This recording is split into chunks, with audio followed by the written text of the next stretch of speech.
When it comes to risk, most of us live pretty straightforward vanilla lifestyles. Then there is that small group of people who just can't live without pushing the limits and taking risks. Such people seemingly need to undertake activities that would make the rest of us break out in a cold sweat. Whether climbing buildings with no safety gear, dropping from great altitudes without a parachute, or balancing on a wire thousands of feet in the air, these people love undertaking some pretty extreme stunts.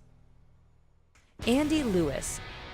An all-around extreme athlete and thrill seeker, you'll find Andy Lewis wherever extreme balance and concentration is required. He is best known for his slacklining, often high up. One stunt involves walking a line at the Lost Arrow Spire in Yosemite, naked and with no safety gear. Not done there, Lewis upped the ante by walking between two hot air balloons over 1.2 kilometers off the ground. Given most crossings occur between two solid and stationary objects, we'll agree the hot air balloon walk is pretty damn impressive. Wim Hof. Dutch climber Wim Hof isn't your usual extreme thrill seeker. In addition to not using any equipment, the man known as the Iceman doesn't really use that much in the way of clothing either. Wearing only shorts, he's climbed past the 7,500 meter death zone of Mount Everest and even scaled Mount Kilimanjaro. How is this possible? Well, apparently he is really good at controlling his breathing and body functions, which is why he can take on mountains with no special gear or oxygen. Freddie Knock. As we all know, tightrope walkers are a special breed of thrill seeker. Often high above the ground with no safety gear, a small rush of wind could send them to their death with no warning. Freddie Knock doesn't seem to care about that. In 2011, with absolutely no safety gear, the 45-year-old walked down the cable used for cable cars near the Swiss town of St. Moritz. Hundreds of feet above jagged rocks and ice, he walked for over 1.5 kilometers without a slip. Herbert Nitsch. When you think of daredevils, a lot of people don't think of water. That's where Herbert Nitsch comes in. The Austrian is a pilot by profession, but he's made his name under the waves. You see, Nitsch likes to dive really deep, and all using just one breath. First, he amazed onlookers when he dove to a depth of 214 meters. Not done there, in 2012, he went over 250 meters down with the help of a special sled. Unfortunately, the one blemish on an otherwise spectacular dive was that Nitsch required oxygen just 10 meters from the surface after running into some trouble. Elaine Robert. If you're afraid of heights, look away now. There's a reason Elaine Robert is dubbed Spider-Man. This guy will climb anything, including the massive Burj Khalifa in Dubai. In 2011, the French climber and daredevil started at the bottom of the 2,717-foot-tall structure and worked his way to the very top. As officials didn't want a bloody mess should he fall, Robert was forced to climb while using a harness and rope as a safety precaution. Valery Rozov.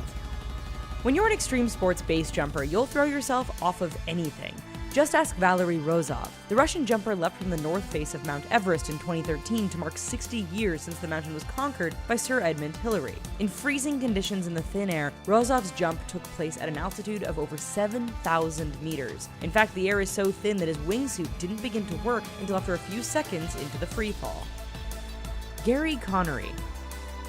Speaking of wingsuit jumpers, Gary Connery might not have dropped from a great altitude, but he did make a big statement with the landing. With hundreds of skydives and base jumps under his belt, falling doesn't really seem to concern the British stuntman.